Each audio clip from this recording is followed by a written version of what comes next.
and I'm happy to give the introduction. Jay Aronson is the founder and director of the Center for Human Rights Science and Associate Professor of Science, Technology, and Society in the History Department at Carnegie Mellon University. He currently conducts research on the acquisition and analysis of video evidence in human rights investigations. His recent book, Who Owns the Dead? The Science and Politics of Death at Ground Zero, 2016, analyzes the recovery, identification, and memorialization of the victims of the 9/11 World Trade Center attacks. It represents the culmination of more than a decade of work on forensic identification in criminal justice and humanitarian contexts. Aronson received his PhD in history of science and technology from the University of Minnesota and was a pre- and postdoctoral fellow at Harvard University's John F. Kennedy School of Government. From 2012 to 2018, he served as a member of the Committee on Scientific Freedom and Responsibility with the American Association for the Advancement of Science. And let's give Jay a warm welcome. Thank you. So it's great to be here, and I just got 30 seconds of my talk back because I was going to give a little bit of a background of how I got into this, and you'll see when the forensic stuff and the video stuff come together, it'll make a lot more sense now. So just to skip over the part where I introduce myself and my background, one of the things that I've been doing more recently is facilitating partnerships, collaborations between human rights practitioners and scientists and researchers at Carnegie Mellon who have expertise in data analysis that speaks directly to questions that the human rights community has. So primarily this is computer science and computer vision and machine learning, if you want to drill down a little bit more, and statisticians. So some of the examples of projects I've done in the past are around casualty recording and estimation in times of conflict, data visualization, how we make sense of the massive amount of video that's coming out of many conflicts today, as well as how artificial intelligence or machine learning really can improve the efficiency and effectiveness of human rights work. I don't really need to tell you this, but I will anyway, just so you know where I'm coming from. I really firmly don't believe technology can solve social and political problems, number one. Number two, technology isn't magic. I go to great lengths when I introduce machine learning and computer vision to people in the human rights community to explain how it works, and that it's just probabilistic and pattern detection. And no matter how fancy your methods, you always have to include a human in the loop when you're making decisions or when you're determining the authenticity or the veracity of a particular claim, of a particular piece of media, whatever. So I push really hard, and I think it's great that I'm in an HCI environment, that at the end of the day, what I'm really interested in is how machines and people can work together to make those people more effective and efficient at what they do. That's my thing. I'm not here to replace analysts. I'm not here to do any of that. What I want to do is say, listen, human rights practitioners are a very scarce resource, and there's a lot of data that needs to be combed through, and computers are really good at combing through certain kinds of data and making certain kinds of probabilistic statements about that data. But really, it's the human knowledge and the contextual awareness that you need in order to make sense of what computers are saying. So I just wanted to kind of put that out there. So again, I spend a lot of time introducing new, shiny technology, relatively new, shiny technology, maybe not new to you, but new to the human rights community. I spend a lot of time introducing this new, shiny stuff to human rights practitioners as we talk about ways that it can help them deal with any number of data analysis challenges that they're having. But at the same time, I'm aware that these very same technologies are being used by governments and other actors to either harm or restrict human rights in many cases. So in many cases, actually, the very same technology that I'm helping to provide to the human rights community is also being used directly against ordinary people and rights advocates to actually limit or harm their rights. So I'm in this odd position of simultaneously saying, hey, this is a really cool thing, and also, hey, this is a really dangerous thing that you need to be aware of. not only in your, if you use it, it brings certain risks to you and the people who you're trying to help, and also that you might be the subject of these very same technologies being pointed back at you. So it's always a kind of strange conversation, but I never shy away from it. And I think that all of you in the room, because I don't really consider myself part of this community, I think all of you in the room need to be extremely cognizant of that every time you introduce some new technology to do great things in the world, to make the world a better place, to make people more aware of things that they should be aware of, you're also creating risks and harms that aren't always equally distributed. So I just wanted to point that out and kind of push it out, sort of push it back to you, that you have this great sword that you're slaying bad things, but it can very easily be pushed back at you and cause great wounds to you and to the people who you're trying to help. Technology isn't neutral. Design reflects particular norms and values, and I think this is something that we might want to talk about. And also that design can make certain kinds of outcomes more or less likely. We can either create, we can either increase the friction for beneficial uses, make it harder to do good things, or we can make it harder to do bad things. And often we don't really know until we put things out in the world what they're going to look like. But I think this notion that code is law, that I assume most of you are at least vaguely familiar with, is an important one to keep in mind here. So the way that we design our systems has a big impact on how they play out in the world. You can't just throw technology out into the world and expect it to do good. So it isn't just a matter of, so Carnegie Mellon I think it was on Monday, announced a $15 million gift for a Center for Technology and Society, which I knew nothing about. I'm only a professor of science, technology, and society. Who would think of consulting me? But it was done. The COO of Salesforce gave $15 million to the public policy school, and the goal is to promote access to the benefits of technology. Not anywhere in any of the statements, in any of the conversations, is an acknowledgement of the harm that technology does and the fact that it isn't distributed equally among society. And so I just, again, it's just something that I really want to push at all of you who are going to go back to your labs and back to your desks and code and design things, that you have a, not only, it's not only good for your technology, but you have an ethical obligation to consider the entire spectrum of effects that your work might have. I also think it's really important for you to have a normative framework in which to code. Sounds kind of weird.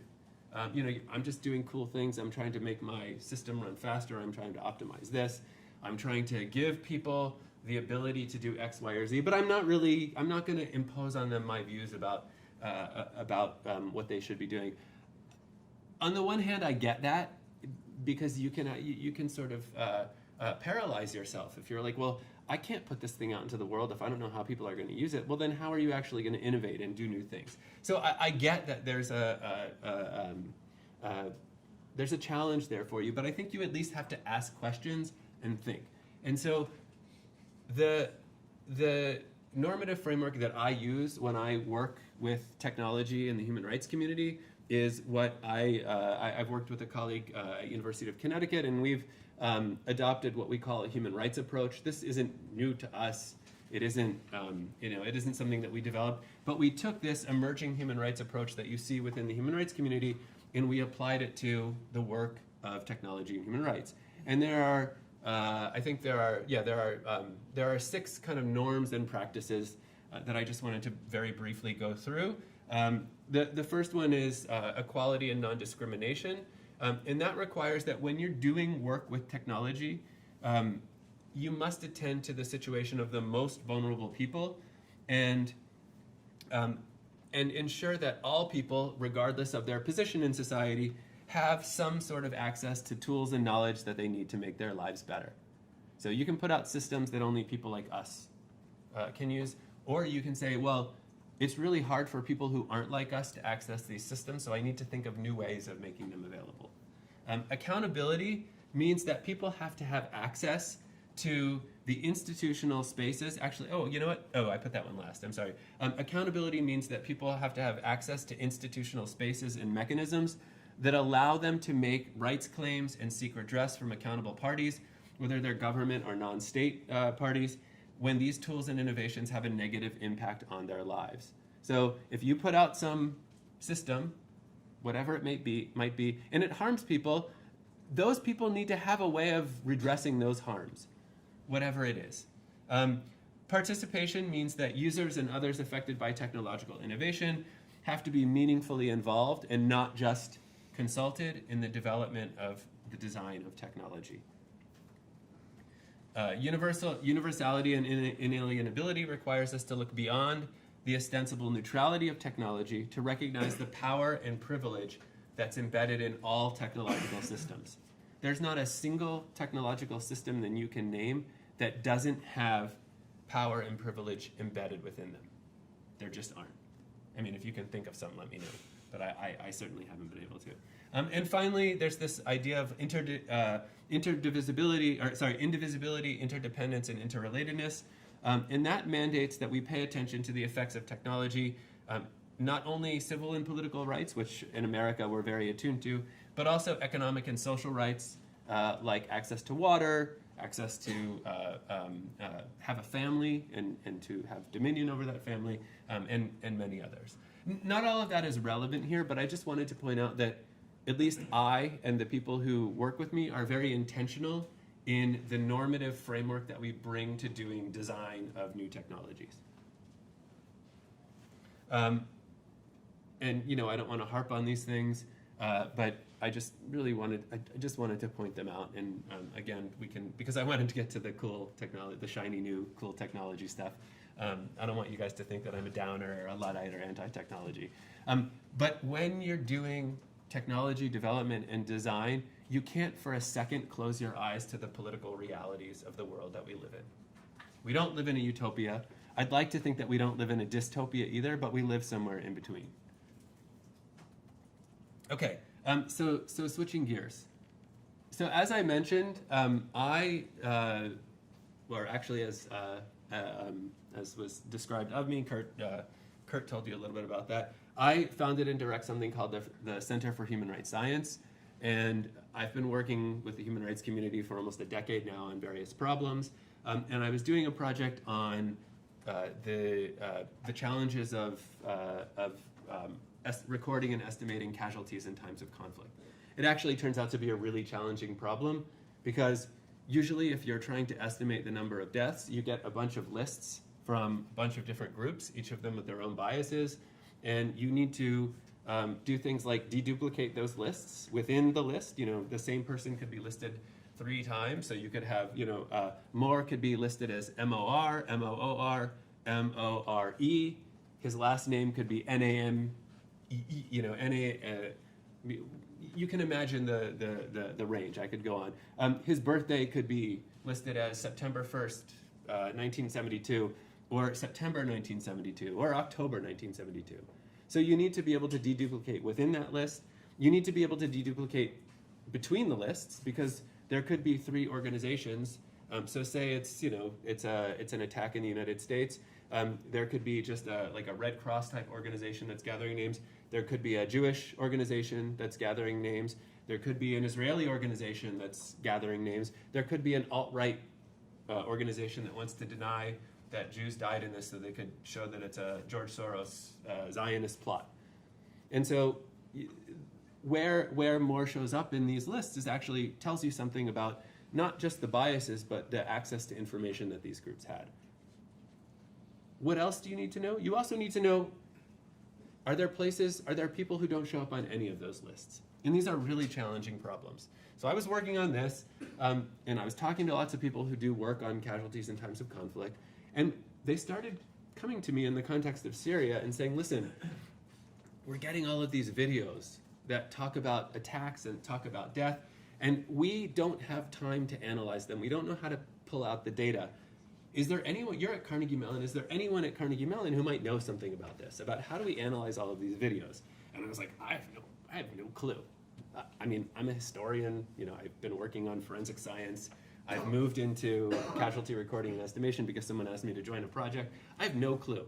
So I went back to Carnegie Mellon, and I actually knew someone who does computer vision unfortunately now works for Facebook. They built an entire lab for him in Pittsburgh. So he's at the university still, but he's really off campus most of the time. And I said, Yasser, do you know anything about analyzing video?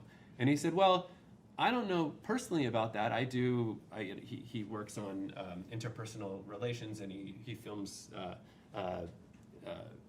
behavior among people who are interacting. He said, but we have a seminar. Why don't you come give a talk? And I was like, okay, I'll come give a talk. And I brought a bunch of video, and I was like, hey, does anyone have any ideas? It was a bigger room. There were like 60 or 70 people. And some people had ideas. And someone came up after me and said, the government's given me $10 million to solve this problem, and I've solved it, and you can have access to the technology, the science underlying, and we have to repackage it because the government doesn't want us to sell it or give it away as is. So that kind of led me into this world of video analysis. This was about 4 or 5 years ago now. So I got into doing human rights and video, which is not 10 years ago what I would have guessed that I would be doing today, but that's how things work. So I have been putting on meetings, and I've been trying to get the word out to the human rights community beyond the kind of elite, Human Rights Watch and Amnesty International, who have been my big, were initially my bigger partners, and we've kind of worked spread out beyond that. I was working with a group called Heradox, which does trial technology for human rights prosecutions mostly. It's an organization. I think it's a UN-oriented organization, and they were working with a group of Ukrainian human rights lawyers who were prosecuting security force violations during the Euromaidan protests. Does everyone have? I'll just put things in I'll be very brief, and then I can show you the cool stuff. So in 2013, the Ukrainian government was supposed to sign an agreement with the EU to kind of form stronger ties with the EU and move away from Russia and sort of pull away from Putin. And this was seen by liberals within Ukraine as being this great thing, that we're finally ditching this autocrat and kind of moving into the EU, which is a much more liberal democratic society. The president, for various reasons, Yanukovych, at the last minute decided that he ultimately didn't want to do this and pulled back from the EU, and then essentially formed an agreement with Putin to get discounted gas and some loans to shore up the kind of flagging treasury and economy.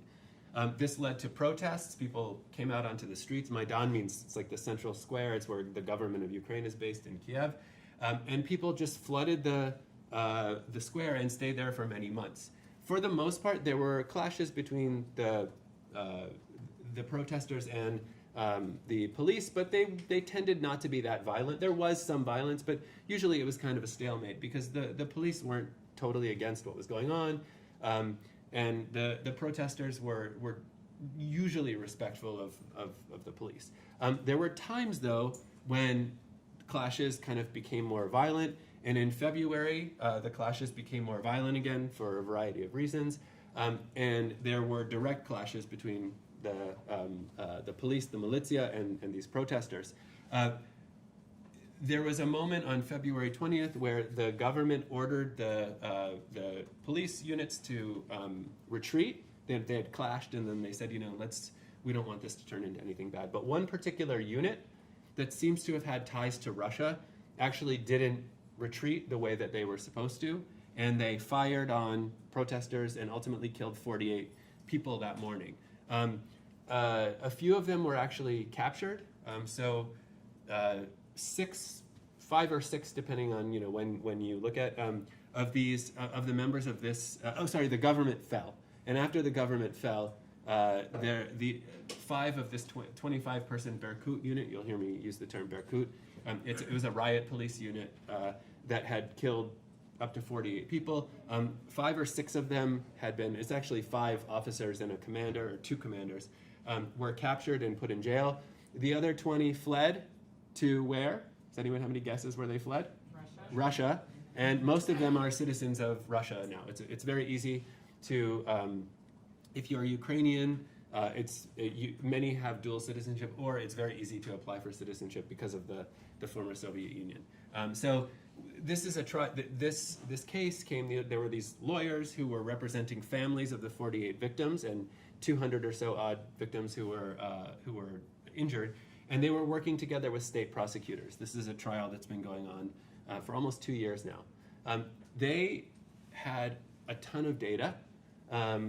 And I'll show you that data in a second. But they also had 65 hours, it was actually 80 hours of relevant video that they managed to collect either from the internet, from YouTube, vContact, LiveLeak, Vimeo, and other kind of social media sites. And they also had some video from photojournalists from CNN, BBC, and a few others. And in addition, we were able to get some video from CCTV from a particular bank that showed one of the killings that I'm going to talk about today. So what they wanted us to do was to make sense of that video. Most of it was metadata free because it didn't have technical metadata because it had been collected from the web, and they needed to build an archive because they didn't just need to show that Berkut Officer A killed protester 1, because that could be seen as a legitimate act of either self-defense or public safety. What they had to do was they had to use this video to show that the Berkut unit in question did not have a legitimate reason to fire on this particular group of protesters or on these protesters. And it's a much harder case to make. And actually, they're making a case of terrorism, which is the use of a weapon, either actively using that weapon or threatening to use that weapon to harm someone or to scare someone without justification. It's a provocation without justification. So they needed to figure out, like, in time and space, how did these protesters interact with these individuals? They had a lot of other data. They had autopsy reports and eyewitness statements. But this video was actually key to making the case that these killings were not justified. But it had no metadata, and they didn't really know how to make sense of it, how to put it together. So they were working with Herodox, and Herodox was coming to a meeting that I was organizing, and Herodox said, hey, can we invite these Ukrainian lawyers to come and see what they can learn? And I was like, yeah, sure. So we, they didn't have any money, so I just made them participants, and I was able to pay for them. And it led to what became a 2-year collaboration between my colleagues at Carnegie Mellon, the Ukrainian human rights lawyers, architecture and design practice called C2 Research in Brooklyn, and all the cool stuff you see is going to be from C2. I'll show you what we were able to do, and a variety of other forensics experts, ballistic experts, and a few others kind of scattered around the world. So that's just a little bit of the background so you understand. I assume most of you have a basic understanding of user-generated content, video. We all have cameras in our hands now. I mean, every one of you has a really good camera, I would imagine, in your pocket. So if something happened here, you would all, like if someone came in and did something crazy, or more likely if we were outside, you would probably whip out your cameras. At least 20% of you would whip out your cameras and film it. And you would be kind of all around. You would be filming from all over. And so if this was a crime, suddenly we would have a lot of potentially relevant evidence. If the police, came right away, they could say, hey, can we have your video? You might say, oh my God, this is something that's either really crazy or really important, and you would post it on either Facebook. Some of you might, if we were in other countries, you might put it on Telegram. You would put it on YouTube, Facebook, or I already said Facebook, Twitter, wherever. And it would give an investigator situational awareness of what was going on.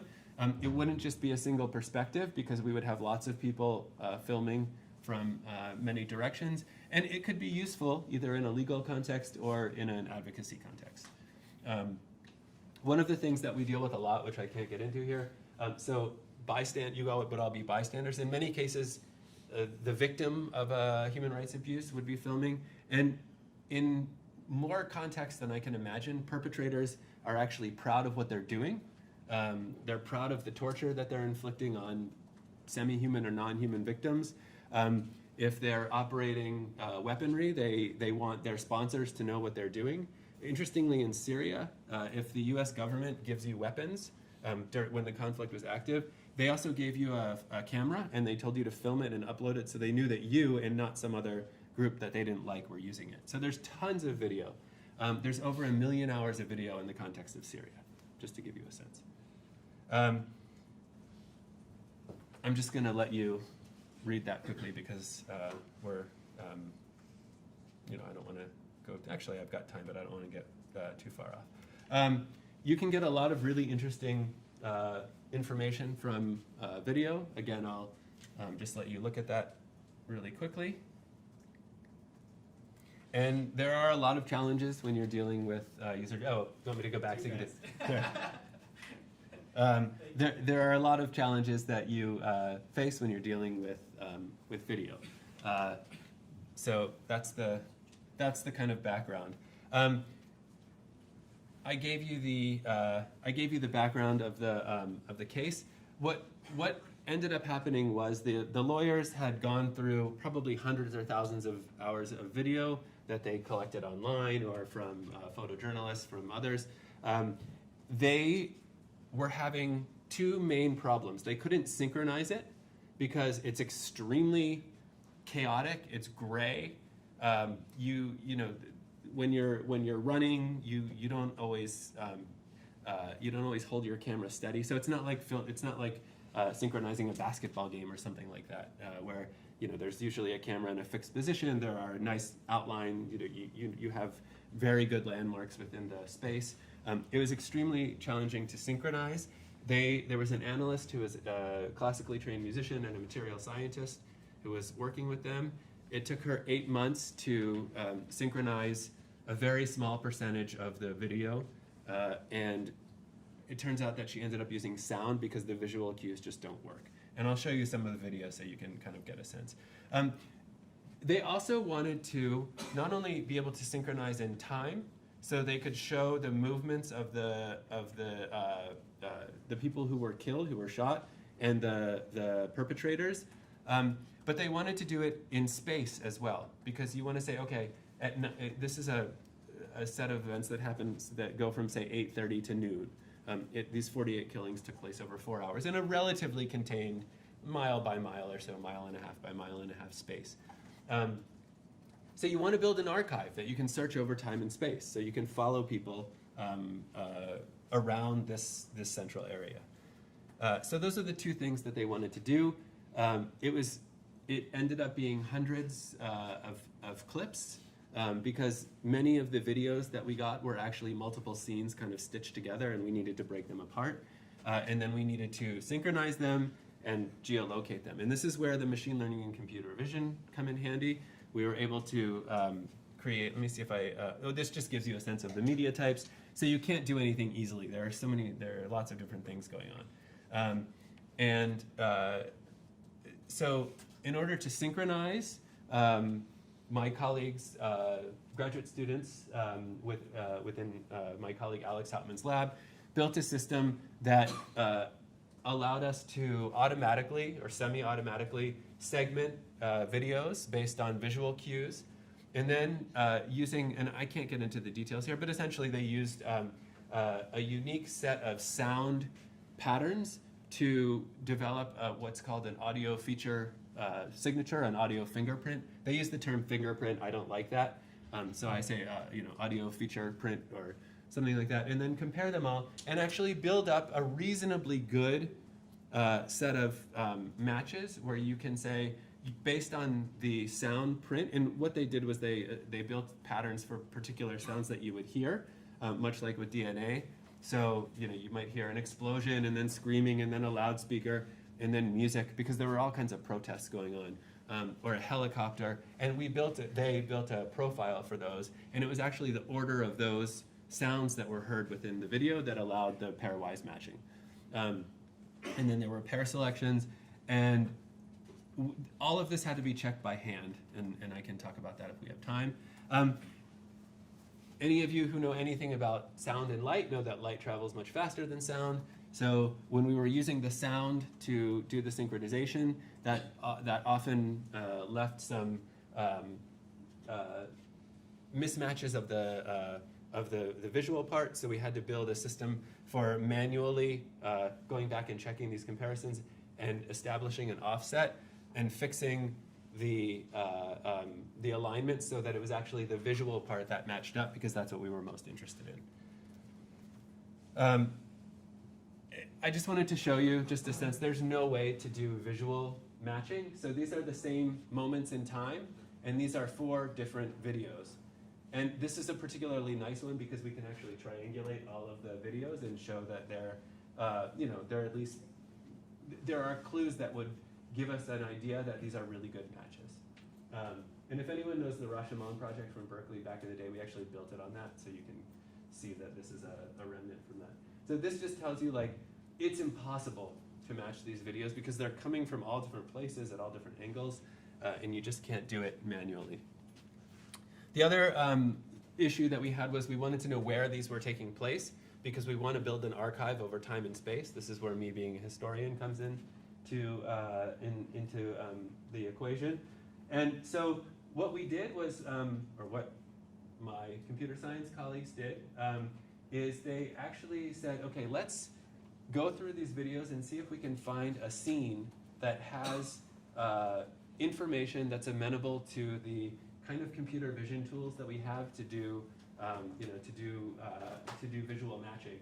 And then, because this all happened within a contained space, we were able to go online and find really good geotagged photos to compare them to. We used Flickr. We used I don't know if they used Panoramio, I can't remember at the time, and Google Street View. So you have pretty good matching, you have pretty good verified visual data. And so what the system would do is it would take a picture, it would take a segment, a keyframe, and it would compare it to the database of known locations that we had, and it would suggest a possible match, and then we as humans would go through and verify it all, because it's only probabilistic, and often it was wrong. And in some of the papers that we've written, white papers, we explain the limits of the system.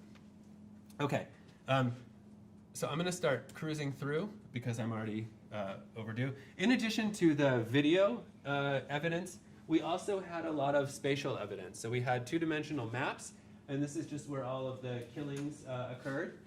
And so remember, we built a map of where all of the videos were shot, and we have a map of where all the killings are. So we can begin to say, okay, and we know when they roughly happened. So if we know we're interested in this particular death, and we know roughly what time it happened, we can say, okay, we want to know what happened just before that, maybe up here and down here, and we want to have all of the video that's relevant to this case at this particular time and space. And so that's what happens when you begin to do this. So in addition to the 2-dimensional map, we also had 3-dimensional models that we built using parametric modeling. I'm not going to get into it here, but you can imagine if we know in time and in space where something happened, and we have this topographical information, we can begin to reconstruct the scene. And this just gives you a little bit more insight. We also had point clouds of this space because it's small, and we had a lot of resources, and we had very highly technically trained people there. So this engineer who did some of the matching, we were able to roughly double what she did and do it in a week from getting the video. Once we built the system, it took 8 months to build the synchronization system, but once it was built, it took us about a week to do what took her almost 8 months. So that gives you a sense of the time saving that you can get with these tools. So this is just a point cloud LiDAR. This gives you a sense of what it looks like. And this is, again, going back to my the forensic side of my training. These are autopsy reports, and I'm going to show you how it all fits together, because now I'm just telling you a lot of things. And really what we want to be able to do here is we want to be able to go from the macro scale, from like satellite imagery down to the micro scale, to the individual, and back and forth, and understand how they relate to one another. that also, we're talking about systems of truth. If you can actually do this, then you can corroborate evidence in a way that you can't if you have just one of these. And I think that's, if this platform that we developed is a system of truth, it really allows you to not trust any one particular piece of information in isolation, but to put them all together in a really compelling way. So sometimes I think it's better to kind of see things than for me to tell you, so I'm just gonna show you. This is one reconstruction that we did. Ignore the name, it's actually not that big of a deal now. But you can see how we integrated all of this data. And I'm just gonna let this run, and then I'll make a couple of final points when it's done. So you can see, we're just setting the scene here. This is the point cloud right now. This is the LiDAR model that we have. And then this is the parametric modeling that we did based on the two-dimensional maps and what we know about the buildings. There are 3 cameras here. So you can see, you'll see them in a second, but there are 3 views that we have of this particular crime, or of this particular killing. I don't want to call it a crime yet. So you can see, so again, we're back into this model. And then because we know exactly where things happen, we're able to integrate the video with the 3-dimensional model in a way that helps the fact finder know exactly where they are in time and space. And I can't show it to you because I don't have time and we haven't made the platform public yet, but we actually have, we can map for you this unit that you'll see some Berkut officers, they have the yellow armbands. We can actually map this unit. We can follow them almost all morning around this event because we have so much video available.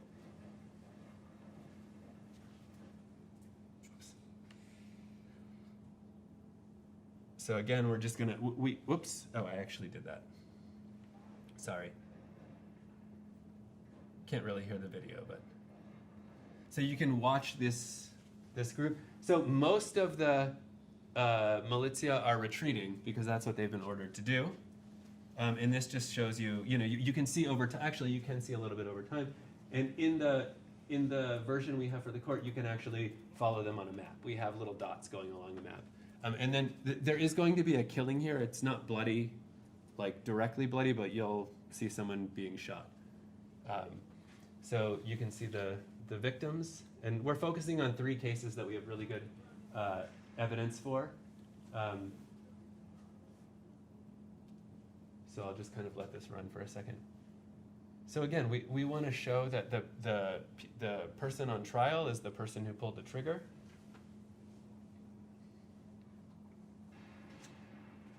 So you can see he'll get shot here. And that autopsy report was for this guy. So that'll come into the focus in a minute. So again, and we can follow, because they have unique clothing, we can follow this group of protesters through the square over time to show that they're not a threat to this particular group of militia. And what we're doing here, so the defense case is that, well, the shots could have come from where our clients are, or they could have come from 2 kilometers away on top of a building. So we had to get a ballistic expert to say that based on the sound, the way that the sound travels to the camera, we can say that this is the maximum range from which the bullet can be shot, knowing what we know about these weapons. So that's just what's going on here. Will a ballistic analyst be able to figure out roughly what direction the round came from as well? Yes, if you have enough information, but there was only 1 camera in this case. So ballistic when they were analyzing. yeah, yes, you can roughly, but remember YouTube sound is compressed. It's modified, so it's not as easy to do. But we also have a video of the shot at the same time. Okay.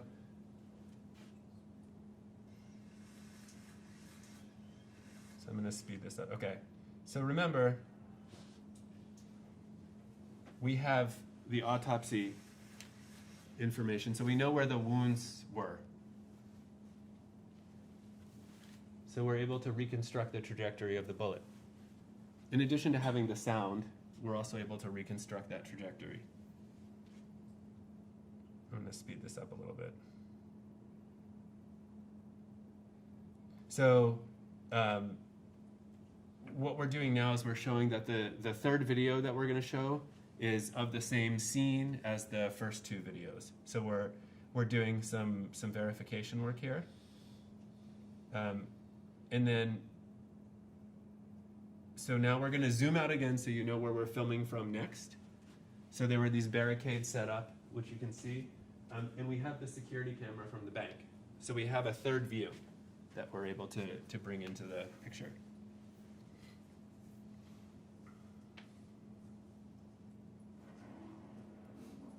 And by the way, this is animation. We had to hire animators because we couldn't get we couldn't do it ourselves with the tools that were available. So this is done with the help of animators. So you can actually, so you can see this guy getting up to shoot. I don't know if you can see him, but he's actually getting up to shoot, and he'll fire a shot at exactly the moment that the protester is shot from the other views. And there's lots of other testimony corroborating all of this, by the way. All right, so I'm gonna stop this here, and then I've got one more thing to say. And I'm not sure where you want to take the conversation. We just submitted this to the court a few weeks ago, actually 2 months ago now. We have no idea how it's going to be received. It's not meant to be illustrative evidence. It's not standing on its own. It's accompanying testimony. So people who were there and other experts will testify about what they saw. This isn't going to stand alone, but the lawyers are extremely hopeful that being able to integrate it in this way will make each piece work much better with every other piece and not be as liable to criticism and deconstruction. What's really interesting is that we used all of this computing power and technology. At the end of the day, the lawyers who we were working with went back and reviewed every single automated claim and made us correct, because it's never perfect, it's always probabilistic. They made us go back and hand correct every location and every timestamp to be perfect, because they didn't want the defense to go in and say, well, look, the computer made a bad call here, so the whole thing is called into question. So the point here is that technology isn't magic, and it requires a tremendous amount of human and institutional engagement. I could talk for hours about the partnership and how it worked and how it didn't. Video evidence, which is what we're talking about here, needs to be combined with all other data and relevant knowledge in order for it to make meaning. It doesn't mean anything on its own. It really doesn't, because you don't know what's going on. And a big part of this is that we spent a lot of time negotiating interactions of human analysts and machine learning and computer vision algorithms in order to make this work. All right, I'm going to stop there. I think I went a little over, which I apologize for, but thank you very much. All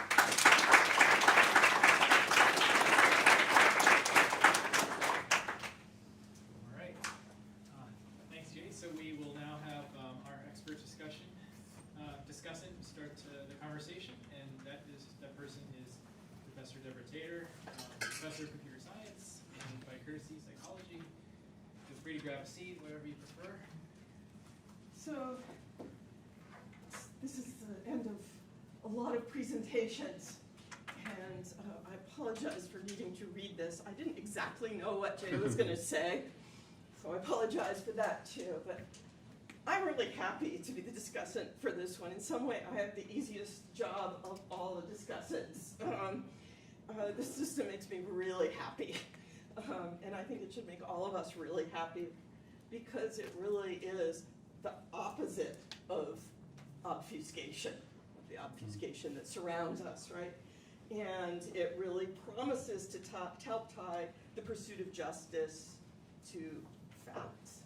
So that's super reassuring and wonderful to see.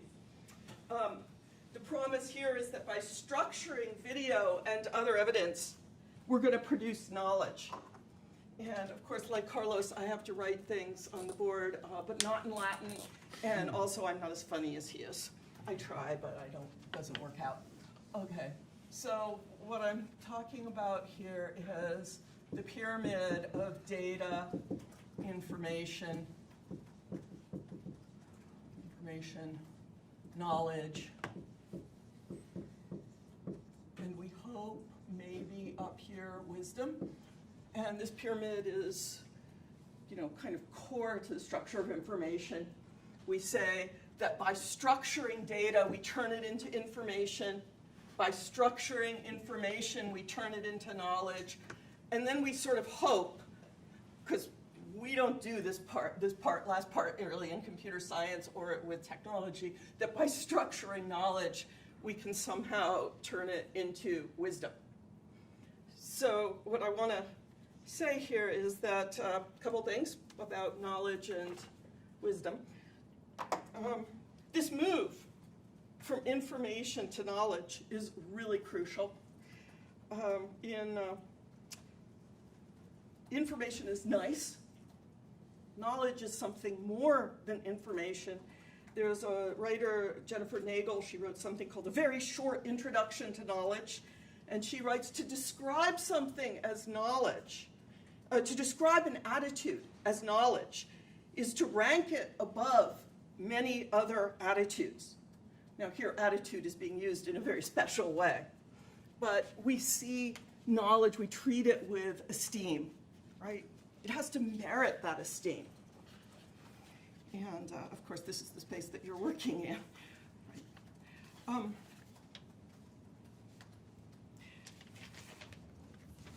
So the goal of this work is different from some of the other goals that raise issues of systems of truth. And that the whole point here is ground truth. And here I'm using ground truth to mean fundamental truth. And I want those of you who are in machine learning to think about how that differs a little bit from the way which we sometimes think about ground truth in computer science. Not all of us, but in machine learning, ground truth is the accuracy of a training set's classification for learning. That image of ground truth can be a bit squirrely, right? And sometimes it's described as knowledge under reasonable conditions or right most of the time. Here we're really aiming for something different. In this work, we want to know what really happened at every moment in time. And this can result in life and death decisions, maybe in the courts that you're talking about possibly. And if we're wrong, we should be devastated, right? The analyst's most important values, their identity, their self-respect is at stake here in a way that it isn't always. We want to know what really happened so much that the woman that Jay described spent 8 months piecing this stuff together, and that even with the systems that you describe, there's an enormous amount of analysis that has to take place. They don't make it like just snap, there's a judgment. So the first question that I want to pose to you guys is, what changes when you go from individual engagement with each piece of video and evidence that you're putting together to put together a picture, to the automation that Jay has described? And I want to say that there's a small but crucial difference in the notion of truth, which I hope you'll think about a little bit. Obviously, Jay knows this. He spent like the whole first part of his talk talking about this. He talks about the limits of video.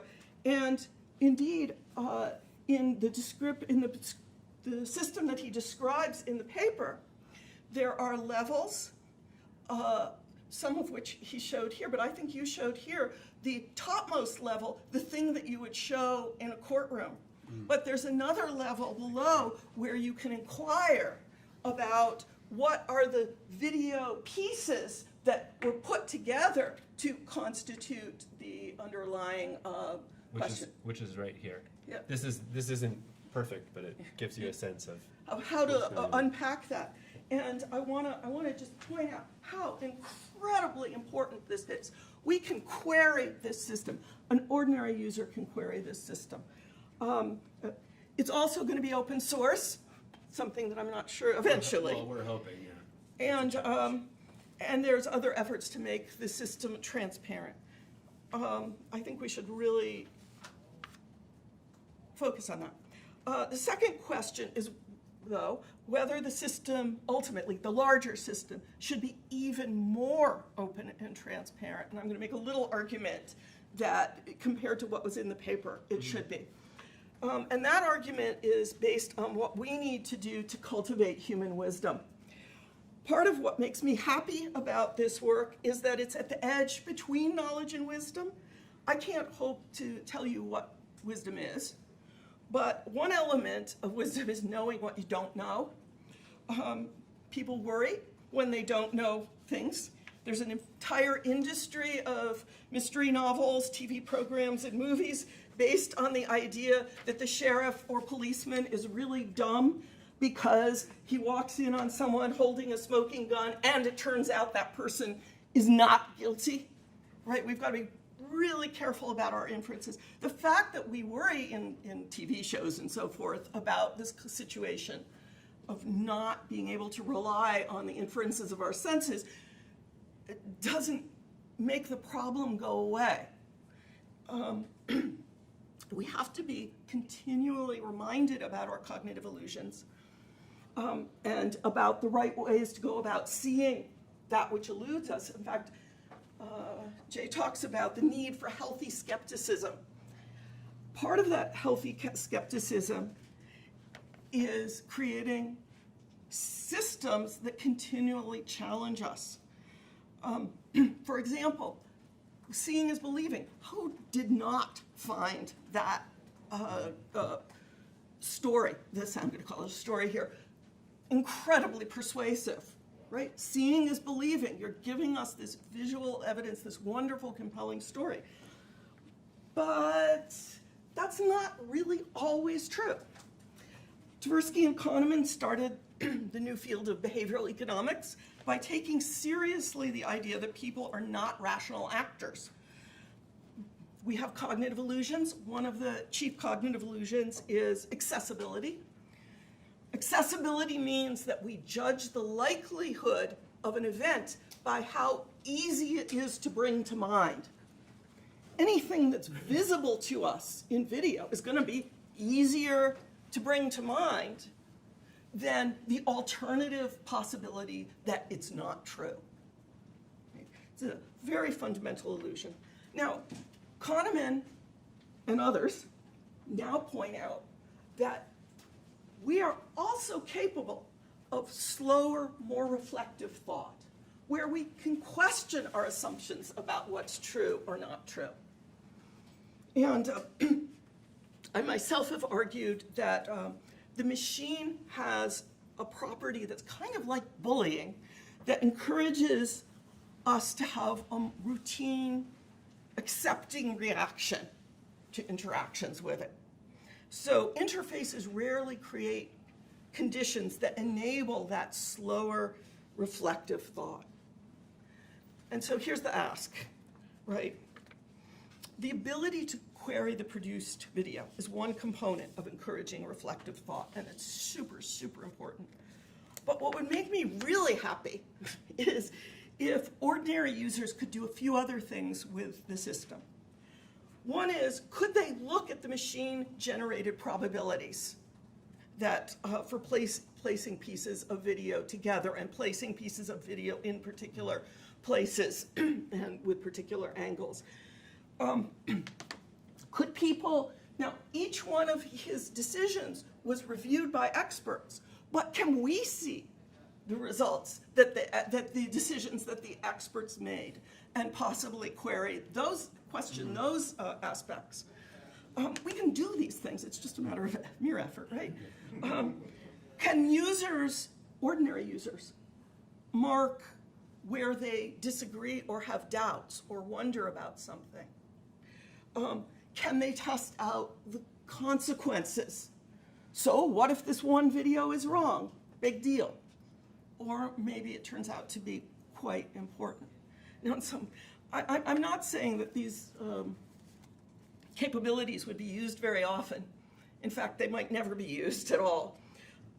Earlier today, I talked about Grice's maxims, and I claimed that one response to living in a world where people were not obeying the maxim of cooperation was that we needed to say more.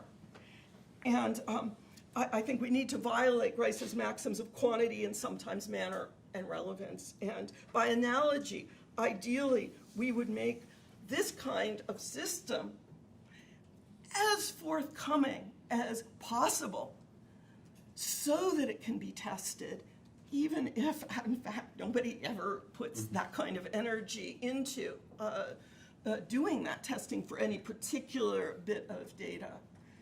And anyway, so that's where I'm taking this. There are two questions here. One is, what were my questions? One is, what changes when we go from individual engagement with each piece of video to the machine-generated piece of video? And the other is, can we make the system even more transparent, although there's really a lot of effort in making it transparent than it was. So with that, I want to give you a chance to respond. That was great. Thank you so much. I only wanted to respond to the very last part because I want to make sure that everyone has a chance to ask questions. The probability scores in all of the for all of the systems we produce are available.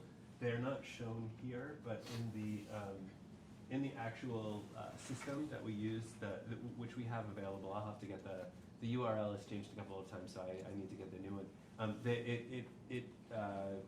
In terms of the synchronization, it gives you the probability score, and with the other one, I think it has a probability and a rank. So it'll give you 5 choices, like the top 5 choices, and it'll tell you what the probability scores are. So the huge challenge in making this more widely available, and this is kind of a not depressing challenge, it's a challenge in a lot of ways, that we found that there was so much human work that had to go in to making meaning from the outputs of our automated systems, that the automated systems really were just a tool. Like it's like the difference between using a file and a power saw to cut a piece of wood, but in neither case does the piece of wood get cut by itself. There's a human there who is actually using the tool, and the tool might speed up the job quite a bit, and in some cases it doesn't. But we're still puzzling through all of this, but there's so much human work. So just to put this in context, it took about 8 months for us to do the computer science stuff, and then about another year to build this animation kind of system that you see here. And this is a redacted version that was done for a public event, so we can't really show what we've been able to do. But you know, it's not magic, and it doesn't change the world by itself, and technology by itself is meaningless without human engagement. So it's, you know, actors and networks, and you know, you need to be very intentional about building things that make a difference in the world. You can't just like stick something and create a URL and then have it change the world. It's intentional, and you know, whether you want to change the world through making money, whether you want to bring people together, you need to have some core normative framework that you bring to the table. For the companies that we've been talking about, it's mostly just making money, and that's fine because they're, you know, that's what they do. We live in a capitalist society, and they have investors, and the investors say, "We'll give you this money if you give us the return." So you have to be very intentional about what you want. And the other thing that I wanted to mention is that the thing that makes me most proud of this is that we're taking money from the intelligence community, and we're leveling the playing field with the human rights community, so that now, thanks to my colleagues who have made this available, any human rights organization that we partner with has the same technological capacity in terms of video analysis as the American intelligence community. Maybe not exactly, but the underlying science is available, and I think that's pretty cool. And IARPA knows about it. They love it because we're able to optimize the systems on the exact same data that they're interested in. So they don't really care. You know, they're like, let them use it and learn, and we'll you know, reap some value. And that creates an ethical tension in my own head about whether it's okay that the work that I'm doing with human rights practitioners is being fed directly back into the government. But my human rights partners tell me not to worry about it. I worry about it way more than they do, which I think is interesting. So. There's still Yeah, questions, yeah. Thank you. Really interesting. I'm trying to figure out, the video that's taken Mhm. is a representation of what's happening.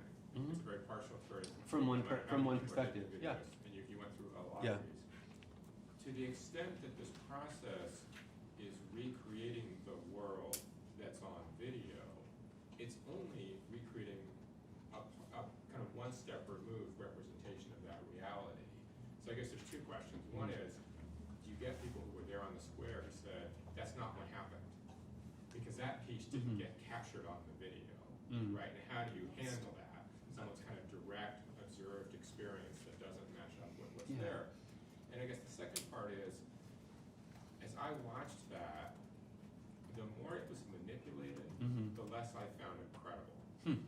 Yeah. And So, how do you handle that? so this, I never want that video to live outside of the context for which it was produced, which was for a legal case in which there's cross-examination and there's defense lawyers who are picking it apart, and there are witnesses who are narrating what they experienced from their own perspective.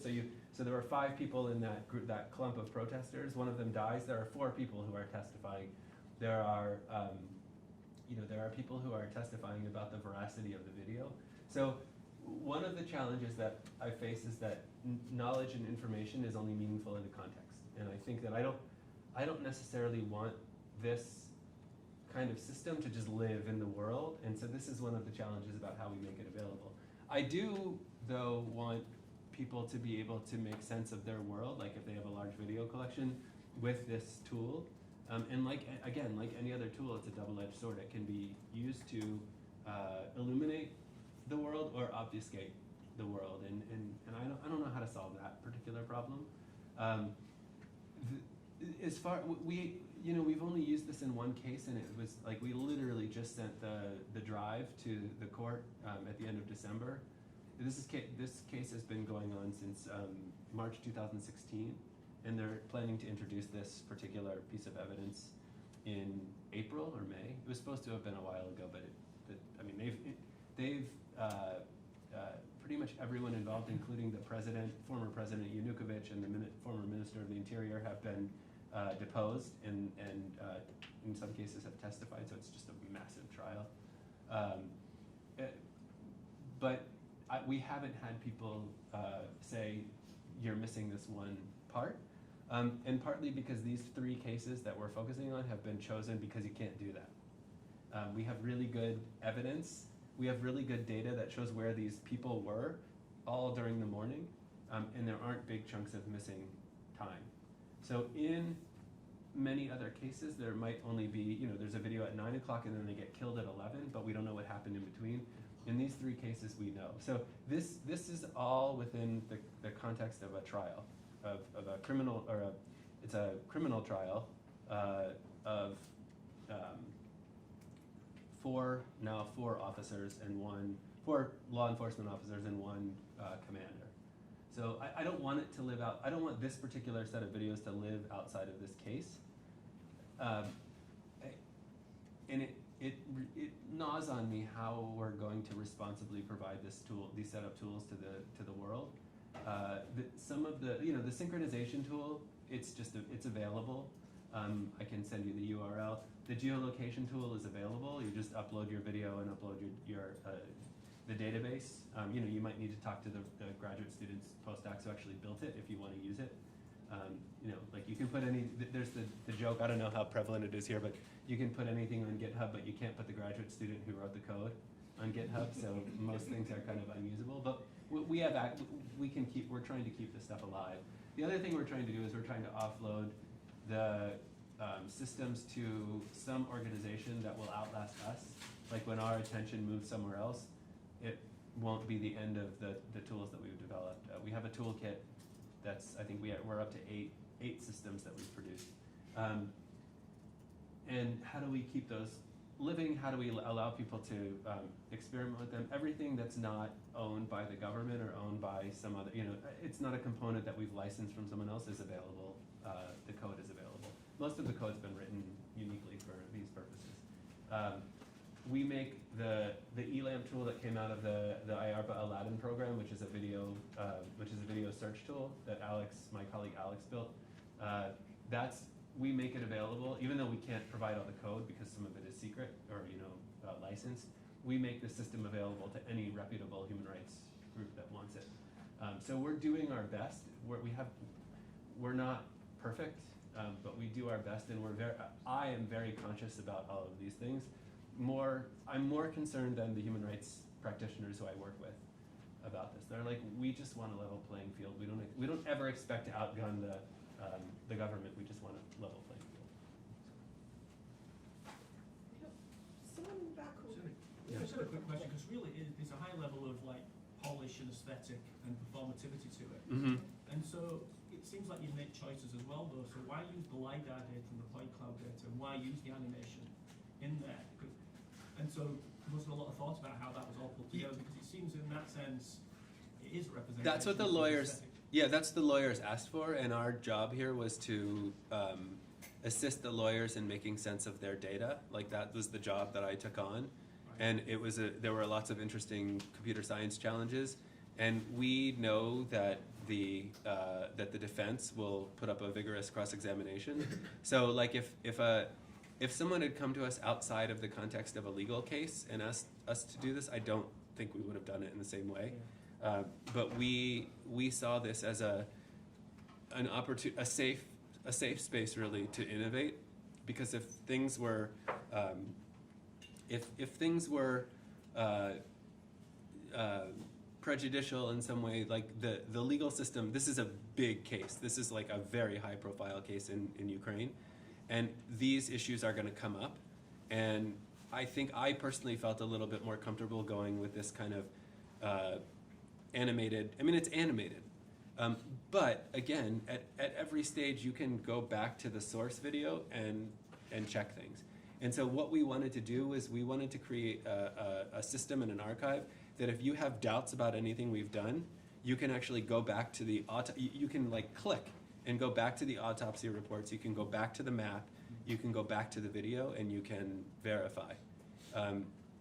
We didn't personally verify the video, so theoretically it could be manipulated in some way, but the fact that we use sound, it's really hard, and they didn't know that we were going to do that when they sent us the video.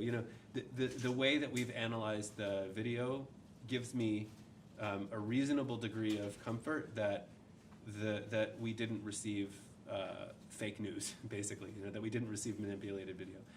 Are there videos that were purposefully left out because they presented contradictory evidence?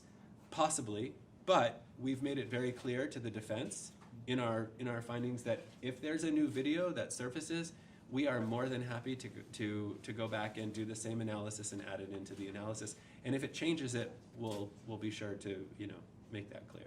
So because it's an archive, it's not a closed system. You can always add more video. And we were very clear about that in our report, that if the defense has concerns about our methods, if they have additional video, then they can provide it to us and we'll insert it into the narrative. You're our last question. Two questions. Yeah. Make it count. A two-part question. One question, two parts. So it's going to be a long digression with no question. Short digression with half question. Two use cases actually. So you presented very well the case for the human rights, very controlled, and provenance use case. There are two use cases that I think go slightly more abstract. But one is we've actually seen an example for the New York Times after the Las Vegas shooting. A reconstruction of exactly with manual work that uses the same principles, with gunshots, and they landed videos, and they even had the 3D rendering of the scene. Yep. So one can imagine putting a tool like that for storytelling. That's the comment. I know. Well, I know the people who did that very well. I've worked with them in other contexts, and they're brilliant. The big challenge that we faced in this case was the volume. So you can do all of this manually, but once you get to the point where your human analysts don't have the capacity to go through the video, then that's where the technology comes into play. Humans can do all of this. It's just a slower process because we're not computers. I'm not suggesting Yeah. humans with them, I'm suggesting with the tool or Yeah. maybe a Well, reduced version of the tool. I'm hoping to get to them, yeah. Information into knowledge. Yeah, as well. my hope is that we're going to make this available to the folks at the New York Times. They do a lot of great work, actually. People who I've worked with at Amnesty are now there. They have a very strong human rights background, many of them. So I'm hoping that we can negotiate that in the context of media. So yeah, good. So maybe a different use case, a completely different use case, is someone actually done audio sync, video sync work aiming at consumers. I don't think it's a good idea in your case to do this, actually, but I can show you a cute demo later. Oh. But the question to me, the advantage, especially when you did the LiDAR and the 3D and the scene and the video, is to imagine in 5 years to use that as an entity machine rather than a proof. Yeah. So you can imagine somebody they showed how VR can be used. All right. Yeah, I mean, there are people at Carnegie Mellon working on those kinds of things and probably elsewhere. I just haven't gotten into that because I've tried to stay very focused on the things that I'm doing. But you could imagine these worlds being used for lots of different purposes. My concern is that they're going to take these kinds of technologies and turn them against protesters instead of acting in favor of the right to protest and all of these things. Like that's what